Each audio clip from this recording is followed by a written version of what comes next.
Queridos amigos, amigas, boa noite. Não sei há quanto tempo vocês estão aqui, mas não sei se vocês perceberam, é meio hipnótico, né? Este mar é meio hipnótico. Ou seja, quanta energia é gerada por baixo da superfície de nós mesmos e que a gente não se dá conta. E que para onde que essa energia nos leva e que forma que ela nos faz ter. Às vezes é uma onda tranquila, às vezes vira uma onda maior, às vezes vira uma tsunami e aí por diante. Por quê? Porque a gente não costuma ver a energia que está por baixo dela e quem gera a energia somos nós mesmos. A Sabrina, tranquilamente, sem ver essa palestra, se ela começasse a rodar os slides, ela ia dar essa palestra com essa abertura tranquilamente. Por quê? Porque exatamente nós vamos falar de ter ou não ter, né?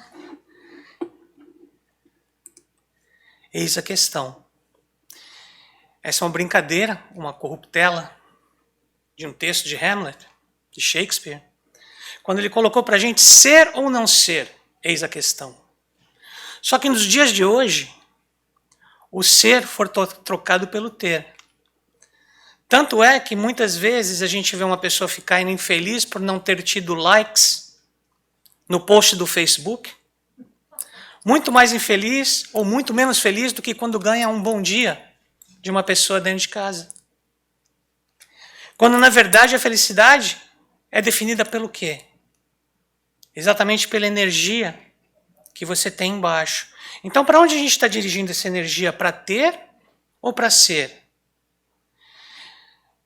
E eu não vou entrar no mérito do teres humanos do Dr. Alírio Cerqueira, não. Isso, na verdade, não é uma palestra para falar, olha, presta atenção nisso, presta atenção naquilo. E sim que, se a gente definir o que a gente precisa ter, fica muito mais fácil da gente ser.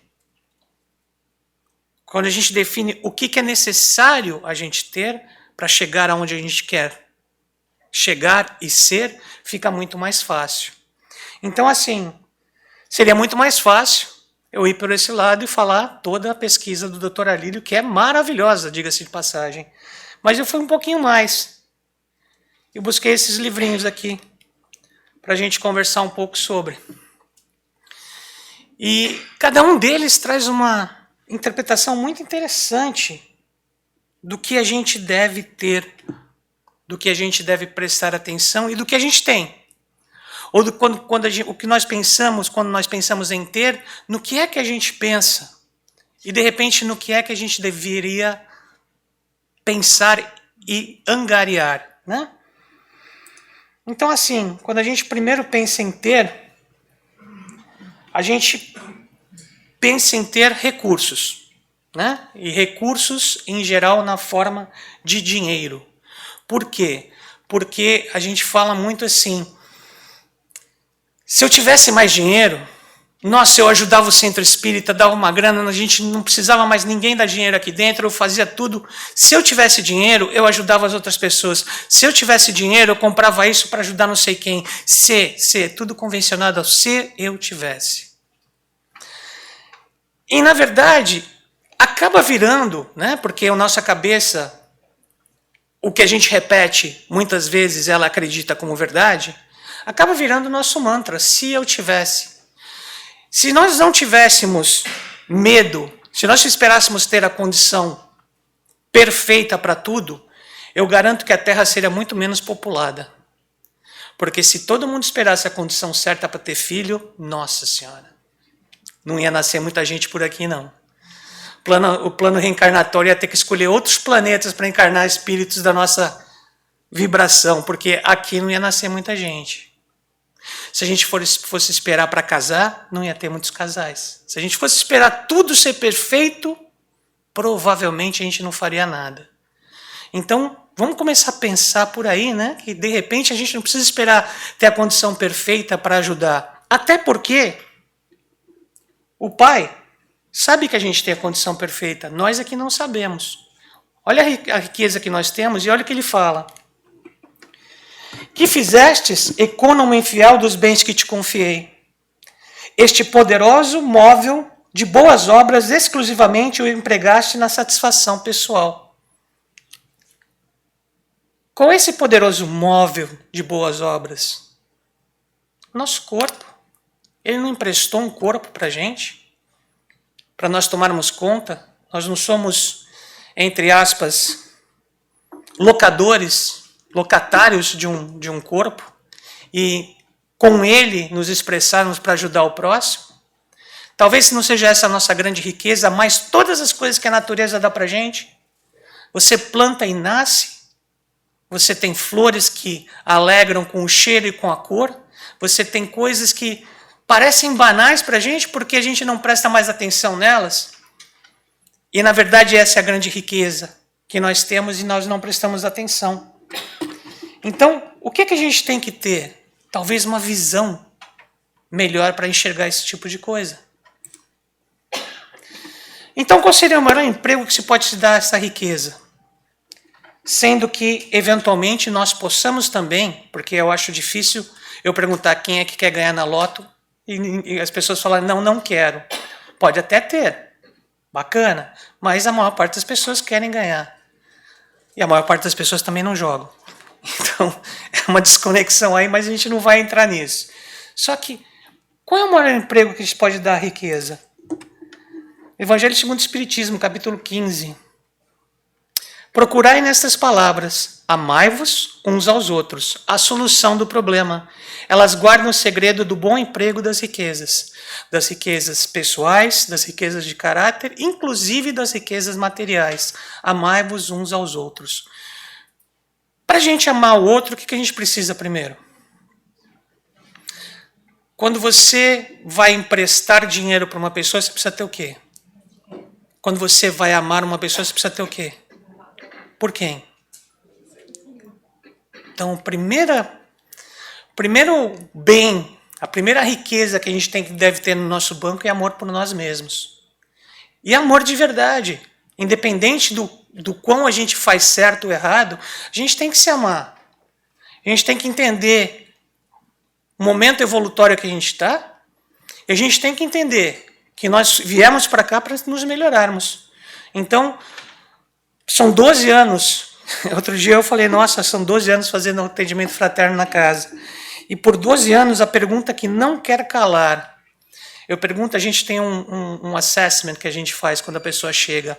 E uma das últimas perguntas, ou a última pergunta, não, a penúltima, perdão, é: você tem problema em perdoar? E a pessoa fala, algumas falam sim, mas em geral elas falam não. E aí a próxima é, e perdoar você mesmo? E aí vem aquele engasgo, aquele engolir seco. Porque a gente muitas vezes não consegue se perdoar, muitas vezes não sabe de que a gente não consegue se perdoar, e isso causa um desamor. Então a gente tem que buscar ter este amor. E a gente vai falar um pouco de amor, a gente vai falar um pouco de perdão, a gente vai falar um pouco dessas riquezas que a gente deixa de angariar por não prestar atenção.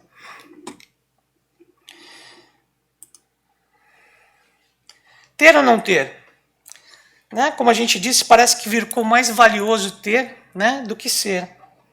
Só que o Espiritismo não faz apologia da pobreza. Por Espiritismo, não é você ter muito ou ter pouco que vai definir se você é bom ou é mau, e sim o que você faz com isso.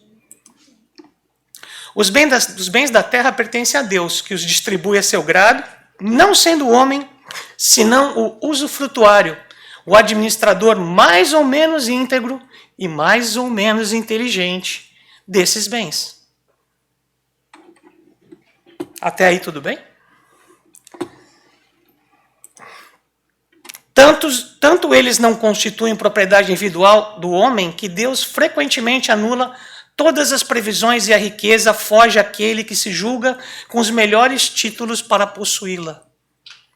Ou seja, quando a gente acha que está escrito lá na Bíblia, batei e a porta se abrirá, pedi se vos será dado, é de acordo com o que o Pai acha que a gente deve receber, e não de acordo com o que nós queremos receber. Existe uma grande diferença nisso, porque ele sabe que se ele der tudo o que a gente quer, e eu não sei aqui quantas pessoas têm filhos e filhas, mas muitas vezes a gente quis dar mais para o nosso filho ou nossa filha e ele ou ela acabou não dando o mesmo valor que nós daríamos àquele presente. Talvez porque a gente não tenha sabido entregar, mas talvez também porque nós demos demais. O pai não dá mais, ele dá o justo. Ele sabe exatamente o que ele deve dar para a gente e não adianta você achar que você fez de tudo para poder receber aquilo. Se não for tua hora, você não vai receber agora. Você vai receber quando for do teu direito. E muitas vezes nós não temos essa capacidade de julgamento. E aí nós ficamos chateados, porque eu fiz de tudo.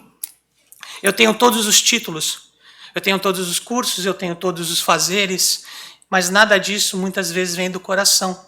Vem da necessidade de querer ter aquela recompensa no final.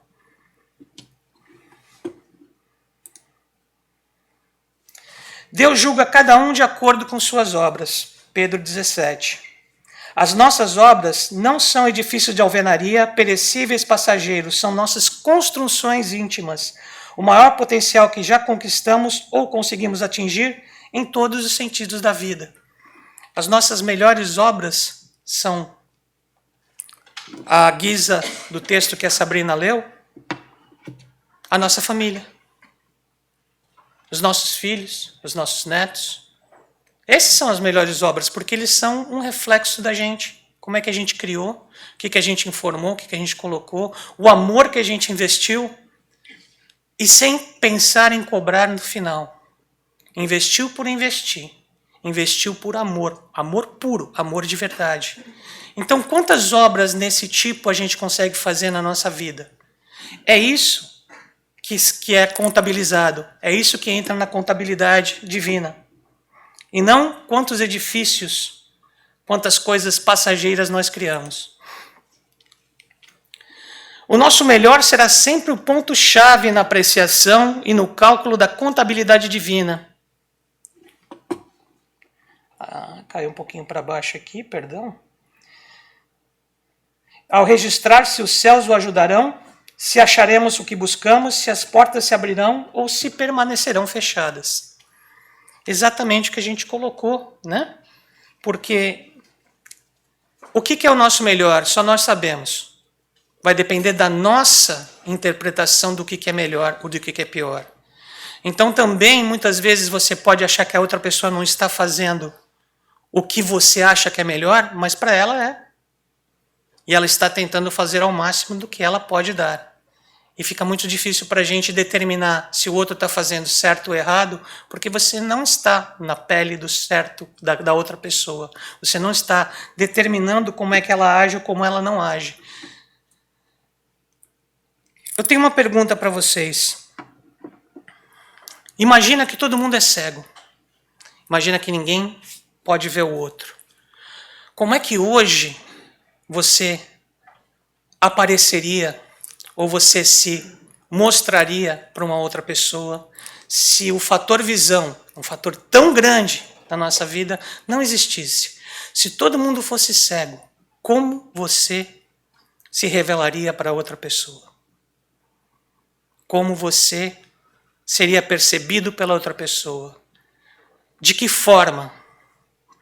É mais ou menos o que esse vídeo aqui conta pra gente.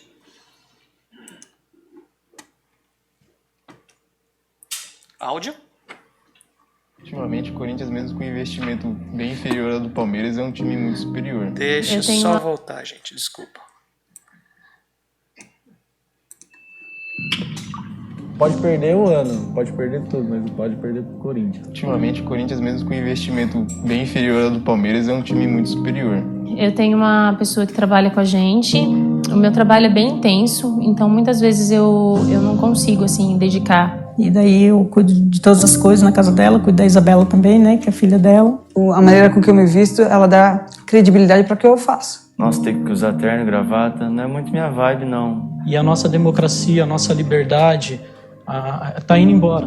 Eu sou o líder da resistência. Eu tenho o direito e o dever de gritar para todo mundo ouvir. Nessa polarização, eu defendo o lado da direita. Mas eu já percebi o comportamento estranho das pessoas pela minha presença, entendeu? Pelo fato de ser um pouco mais diferente. É claro que na minha infância era tudo muito diferente, porém as pessoas mudam com o tempo, seus gostos, suas preferências. Para mim é muito importante eu manter essa rotina de treino, porque eu sinto um bem-estar muito grande quando eu me exercito. Às vezes, por exemplo, faço alguns exageros, aí eu já sei que eu tenho que moderar depois, né?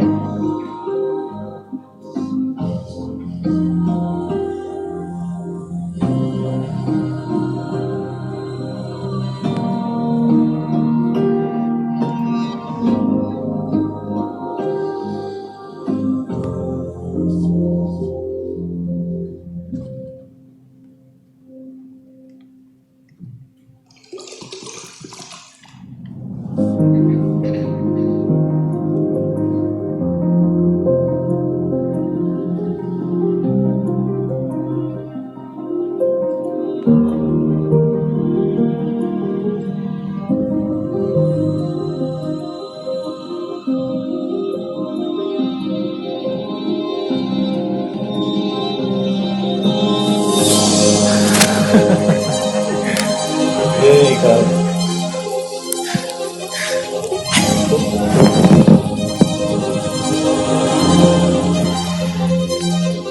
E aí, fera? Tem que confessar aqui que é um cara que eu já falei mal.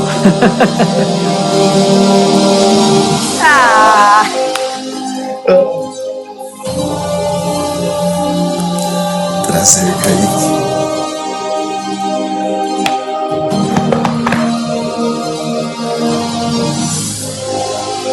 Ai, não sei.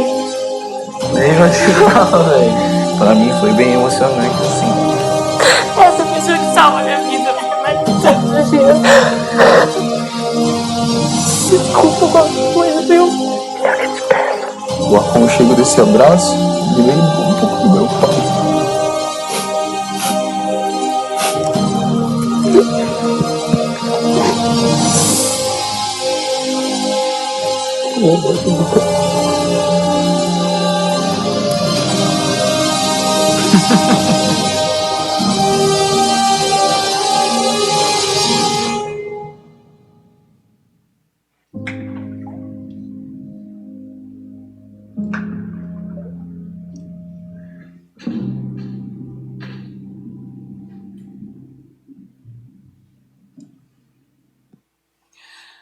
No escuro, somos um pouco mais humanos.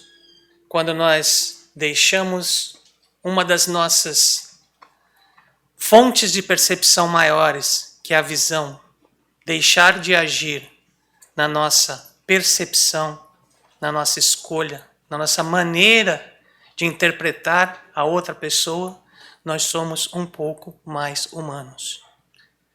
É muito interessante. Quantas outras percepções e quantos outros sentimentos e quantos outros sentidos nós podemos entender o ser humano? E não é porque ele é palmeirense ou corintiano. Eu sou corintiano. Não me odeiem, por favor.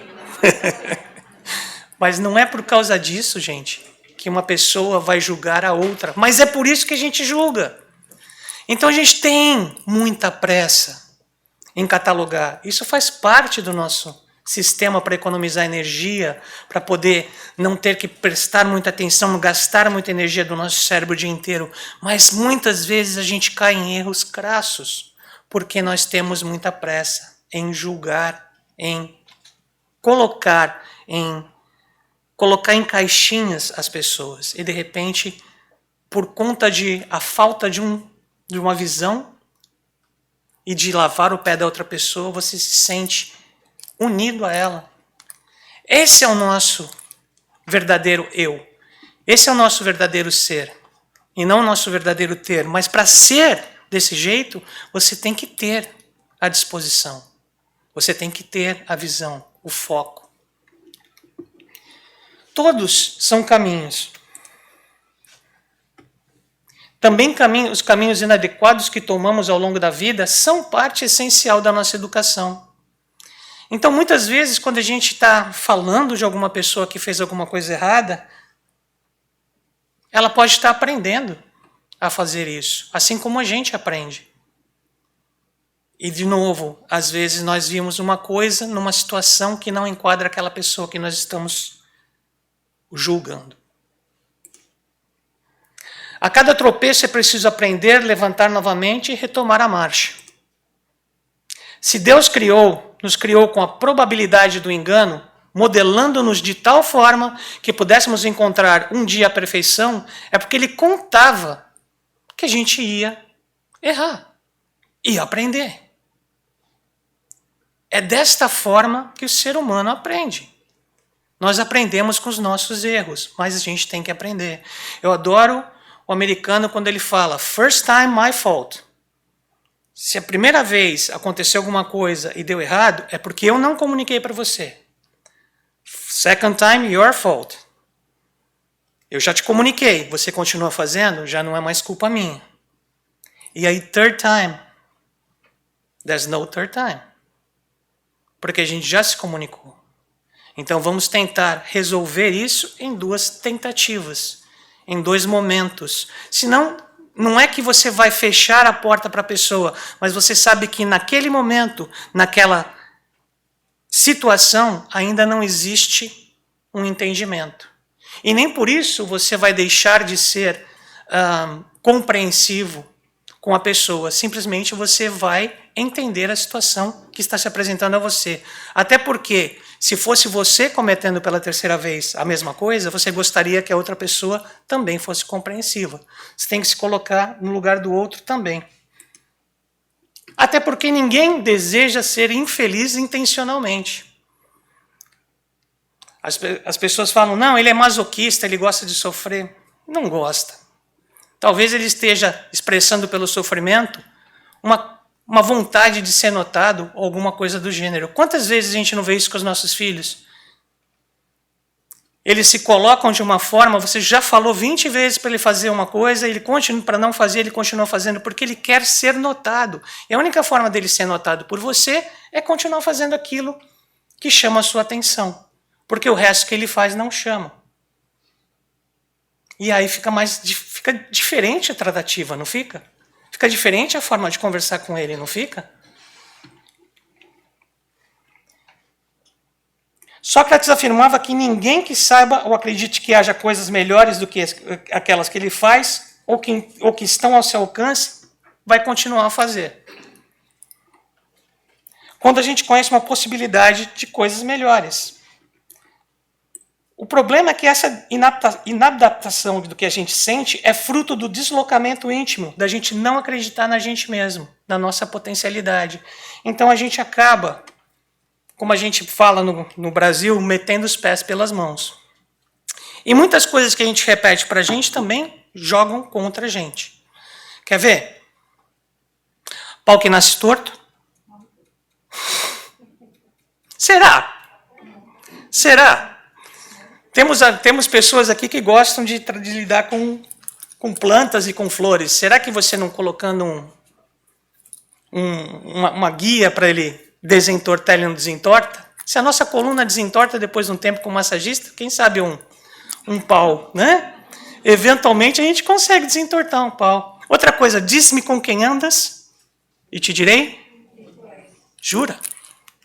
E se hoje eu estou andando com aquela pessoa porque eu estou tirando ela de uma encrenca e você só me viu andando com ela hoje.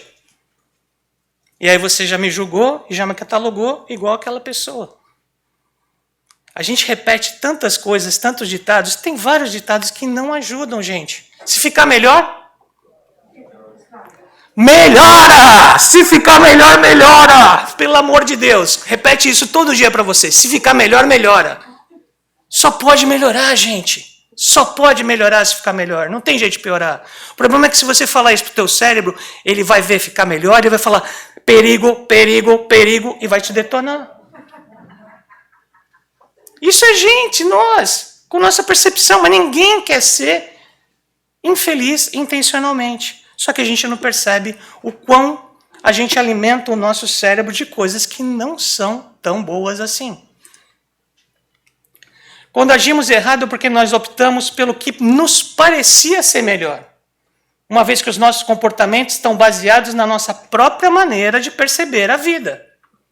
que é diferente do outro, que é diferente do outro, que é diferente do outro, gente. Basicamente é isso. As nossas decisões não são melhores do que a informação que a gente teve e sobre a qual elas se baseiam. Ou seja, a nossa decisão é baseada na informação que nós temos sobre aquilo. E a gente só vai conseguir tomar uma decisão mais adequada com o tempo. Leva tempo para observar a vida adequadamente. Mas nós vivemos num mundo muito rápido, onde as decisões têm que ser tomadas muito rápido.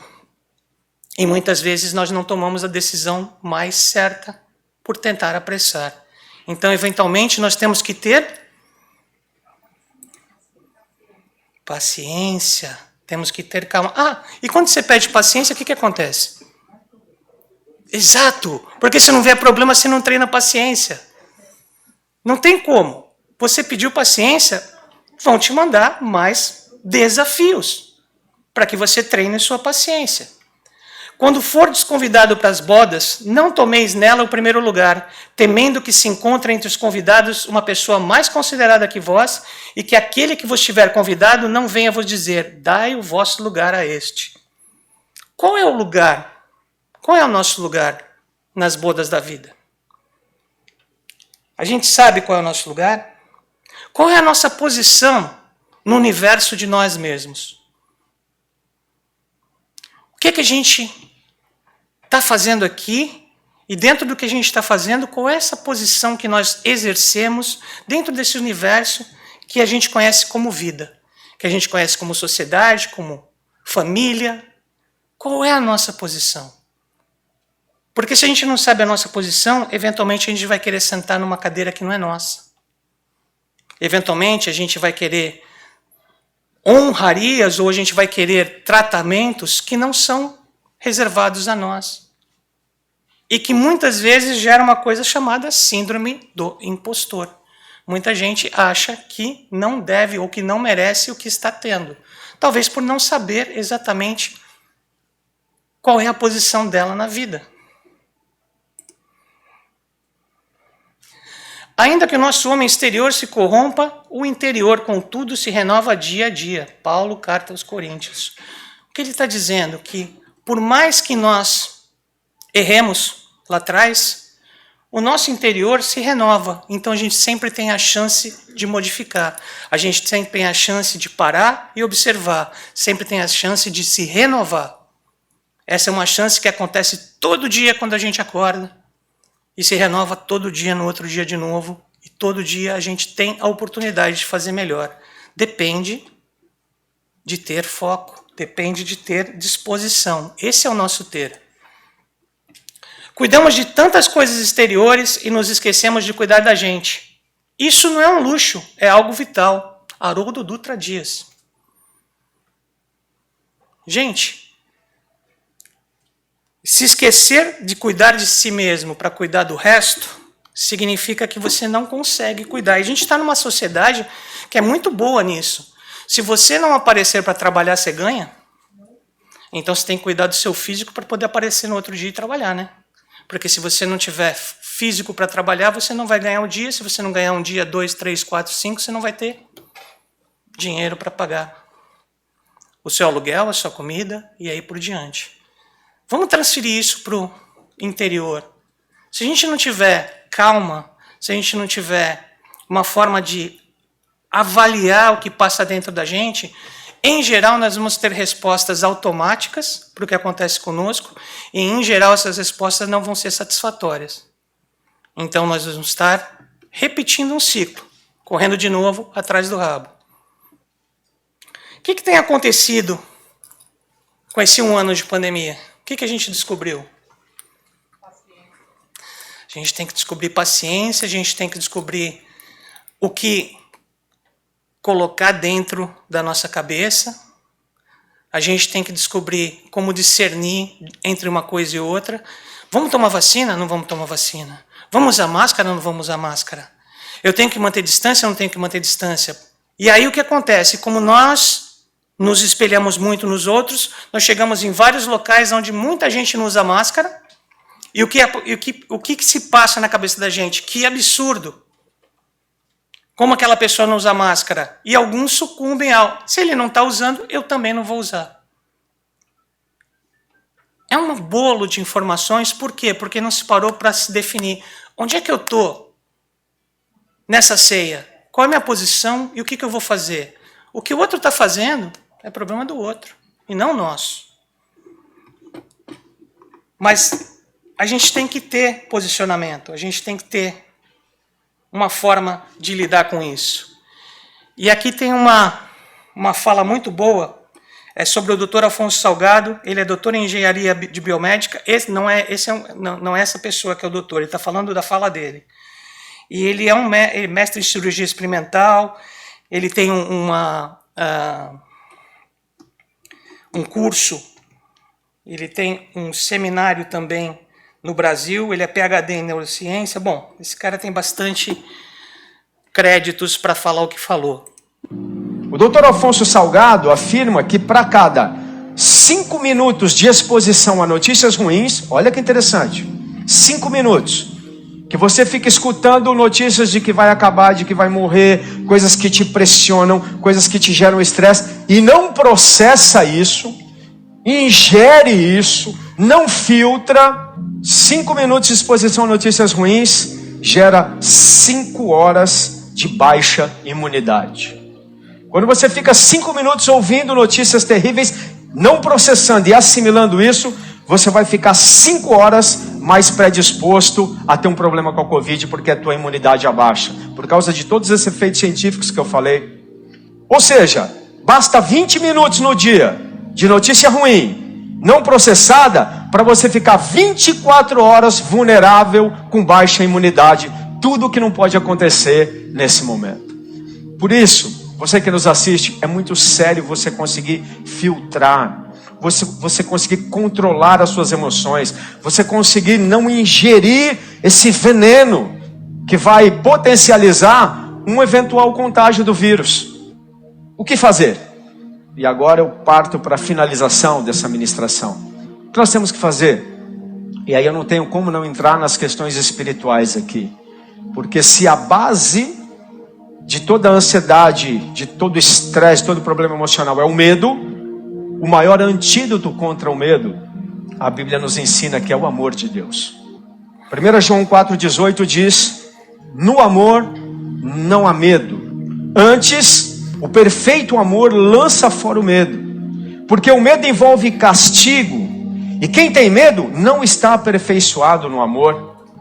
Jesus reforça isso em João 14,17, quando ele diz: deixo-vos a paz, a minha paz vos dou, não la dou como o mundo a dá. Não turbe o vosso coração, nem se atemorize, ou seja, não tenha medo. A paz de Deus, o amor de Deus é o maior remédio contra o estresse e contra o medo que você não vai conseguir comprar na farmácia. Dava para terminar aqui, né?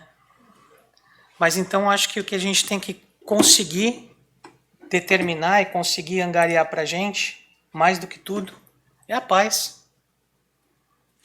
E no livro Caminho, Verdade e Vida, existe um texto chamado um capítulo chamado Caminhos da Paz, onde eles falam que os 10 flagelos do mundo antigo que rebaixavam a vida humana eram a barbárie, a fome, a peste, o primitivismo, a ignorância, o isolamento ou insulamento, a ociosidade, o cativeiro, a imundície e a guerra.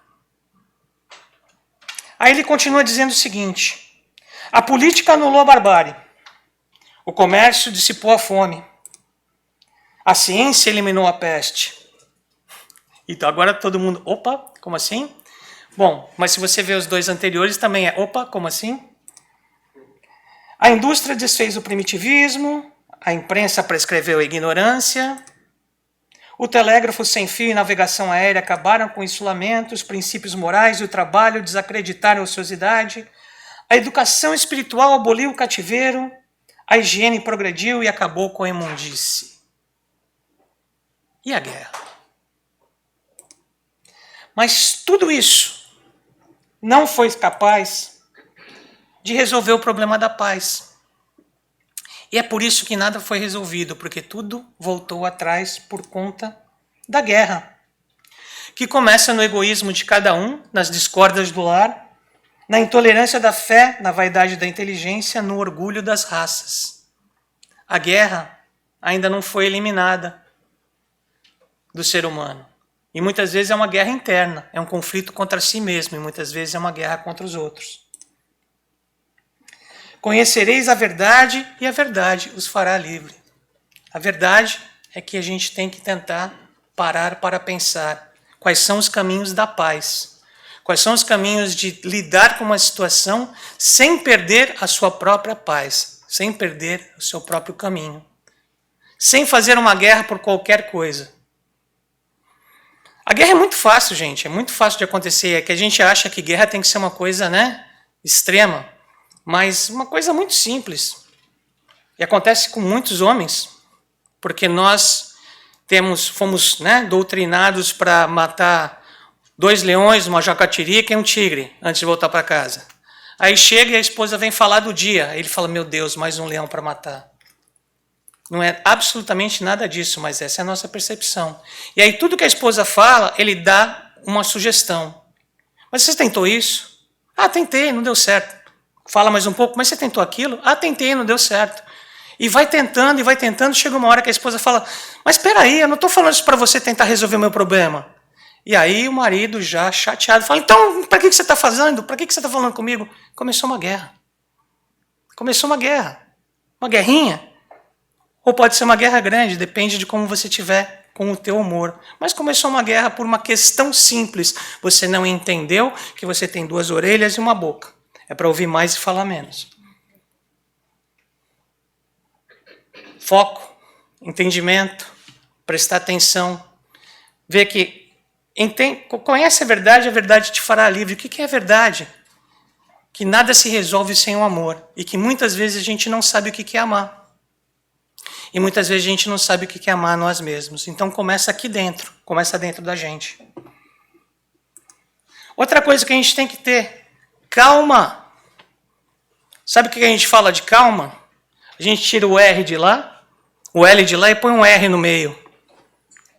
Karma. E aí a gente põe um K e vira karma. E a gente começa a criticar o nosso karma. Não tenho sorte mesmo. Tudo acontece comigo. Muita karma. Muita calma, minha gente. Muita calma. Porque quanto mais calma você tiver, mais você compreende o que está vindo para você. Sabe por quê? A maior parte das pessoas pedem assistência do Cristo. Rezam, se descabelam. Só que elas não conseguem entrar em sintonia para receber esses recursos que eles pediram. Nós somos feitos de energia. Os espíritos são feitos de energia. Se você não estiver na mesma energia do espírito que está tentando te doar energia para melhorar, você não consegue receber. E como você vai receber de um espírito de energia elevada se você está desesperado? O desespero é uma energia positiva ou negativa? E como é que você quer receber energias positivas? Muitas vezes, passa por se acalmar. E muitas vezes a gente consegue, e muitas vezes a gente não consegue. Misturam Jesus com suas súplicas, ansiedades e desejos. Se desesperam porque não querem ouvir o convite à calma. O pai não acaba com o inverno porque alguns de seus filhos se queixam do frio. O que ele faz? Ele equilibra a situação dando cobertas. Porque se ele eliminar o frio, não existe a motivação de buscar uma saída para um problema. Já está resolvido. Se todos os meus problemas vão ser resolvidos por outro, por que eu preciso resolvê-lo? Agora, com uma coberta, eu sinto menos frio e consigo levar minha vida dentro de um dia gelado. Velhas recordações, velhas doenças. Nós trazemos múltiplos clichês mentais arquivados no nosso inconsciente, que são resultados de velhas recordações que podem ser desta vida ou de vidas passadas. E que influem dentro da gente, da nossa psique, do jeito que a gente se comporta. A gente tenta viver alienado desses ressentimentos, ou seja, não está acontecendo comigo. A gente tenta se distrair com jogos, com diversões, ou virar um workaholic e trabalhar para esquecer de prestar atenção em nós mesmos. Mas apenas estamos adiando uma situação futura de dor, porque essas medidas acabam, elas são temporárias, elas não duram para sempre. Por não nos recordarmos de que o perdão a nós mesmos e aos outros é um poderoso instrumento de cura para todos os males, é que impedimos o passado de fluir, não dando ensejo à renovação e sim a enfermidades e desalentos. Quanto mais nós nos perdoarmos, mais fácil de perdoar o outro. Perdoar não significa esquecer as marcas profundas que nos deixaram, ou mesmo fechar os olhos para a maldade alheia, mas é desenvolver um sentimento profundo de compreensão, por saber que nós e os outros ainda não estamos distantes de pisar na bola. A gente ainda vai pisar na bola. Algumas vezes. E a gente vai querer ser perdoado. E aí quando chega e alguém pisa na bola com você, você não perdoa? É tudo uma questão de ter a paciência, de ter a calma, de ter o controle, de entender que, eventualmente, essa pessoa que está falando isso também é um doente. Assim como nós. Muitas vezes, quando nos desequilibramos. Você perdeu o seu equilíbrio, você tem uma moléstia.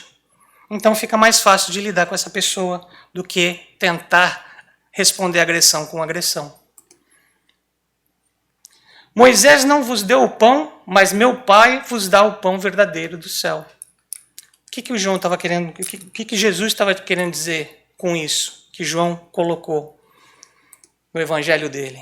Todos os serviços na fé representam o pão que Moisés deu aos hebreus. É um alimento valioso, mas ele dura um dia. Todas as vezes que nós ajudamos num centro espírita, numa caravana do amor, que nós nos comprometemos a um trabalho, nós estamos nos alimentando espiritualmente, mas não é um alimento que dure, é um alimento pontual.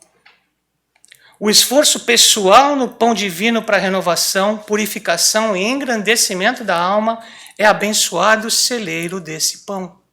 Então, todas as vezes que nós vamos a milha extra, o extra mile, para tentar entender alguma coisa que é muito difícil para a gente, para tentar ressignificar alguma coisa que é muito doída para a gente, para tentar modificar alguns hábitos que nós temos e adquirir outros hábitos que nós devemos ter, nós estamos recebendo o pão do céu. Se procurarmos, pois, a felicidade, se procuras, pois, a felicidade, aplica-te com todas as energias ao aproveitamento desse pão divino que desce do céu para o teu coração. E aprende a subir com a mente inflamada de amor e luz. Gente, a base de tudo está em se amar. Para poder distribuir amor. E para se amar, a gente tem que se aceitar. E para se aceitar, muitas vezes a gente tem que perdoar o que acontece conosco. Então, ter paz, ter calma, ter amor e ter perdão. Eu deixo vocês com esse último vídeo. Posso fazer Eu estudei ciências exatas, tá? Então eu vou fazer um resgate aqui de uma coisa que pode ser uma nave espacial, mas em química, quando você tem uma molécula, para você formar uma molécula, você vai colocando átomos ali dentro. E existe um limite máximo de átomos que você pode colocar, senão a molécula colapsa. Então é por isso que a gente tem um hipoclorito, você tem um clorito, cloreto, clorato e perclorato. Você tem um permanganato, você tem um peróxido. Quer dizer, você está num nível máximo de átomos de oxigênio dentro daquela molécula. Por que eu falo isso? Porque quando você está no limite máximo, você usa o prefixo per. Permanganato, perclorato, peróxido. Uma coisa pode estar feita e pode estar perfeita. Você pode seguir ou você pode perseguir. Você pode permanecer, você pode perfazer. Per com nível máximo. Se você fala que é o amor, eu acho que o amor é o oposto do egoísmo. No egoísmo você recebe. E no amor você doa. Então, se você quer doar em grau máximo, perdoa. Boa noite.